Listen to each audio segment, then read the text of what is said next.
Tax Cuts 2.0, which the House is working on, revitalizing the economy. The second round, a big part of the GOP's plan to try and retain control of the House. Here's what House Majority Whip Steve Scalise told Maria yesterday morning on Sunday Morning Futures. The plans to continue focusing on getting the economy moving, seeing this great economic growth, and then locking it in. We're going to bring some more bills to cut taxes. We're going to make the tax cuts permanent. That bill Chairman Brady and his committee are already working on. We just did a Jobs 3.0 bill to provide more regulatory relief and do some more things that will help create more jobs and rebuild the middle class. Is it enough for you, as people head to the poll, if the House passed that and the Senate already showing resistance to it? Well, I can tell you in Ohio, tax 1.0 is working. Companies are now reinvesting. I had a company that went from 70 to 140 employees already. I have companies who are talking about expanding.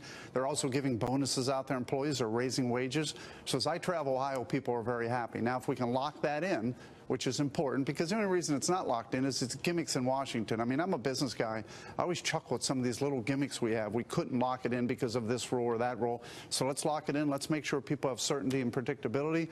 I think that's going to be the second thing. And then also in 2.0, we're going to be talking about savings, because I think that's another issue. A lot of people back in Ohio are now getting more money in their pocket. We need to make sure they can save it and use it for their, whether it's education, whatever. So that's what 2.0 is going to be all about. I think it can be best explained that way when I travel the state. Well, I think the other thing is, I mean, look, the elections are a binary choice, and it's not just what Jim Renacci's for, it's what Sherrod Brown isn't for. And that's I think, the big contrast that Ohio voters are going to face. It's not just, are you going to keep more, are we going to talk about economic expansion? It's what Sherrod Brown isn't going to do to help Ohio businesses and families. I mean, that's pretty much...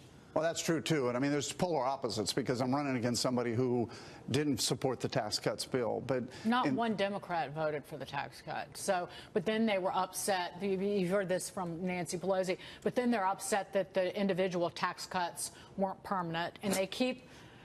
Or they're now worried about the debt and the deficit all of a sudden. So which is it? And you don't get a say because you didn't vote.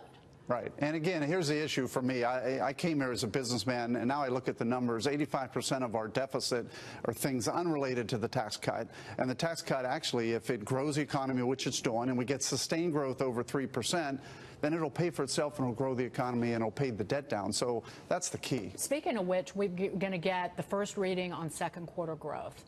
And it's going to be likely north of 4%. The Wall Street Journal estimate is 4.2. The GDP now from the Atlanta Federal Reserve Bank is 4.5. There are whispers coming out of the White House it's going to be north 4.5. But again, does that stick with people? Does that resonate? Does a number resonate, or are they already feeling that? I think they're feeling it. We discussed it earlier in the show. The consumers, the everyday people, working class people, are out there feeling the benefits in their paychecks. They're feeling better. We have the most jobs available out there with the lowest jobless rate that we've seen in almost 20 years. The consumer is feeling good. Confidence remains high. So. And you see that in this Wall Street Journal NBC News poll that found half of registered voters approve of the president's handling of the economy, his highest mark on that question in the survey. That same poll found the president's approval rating edged higher.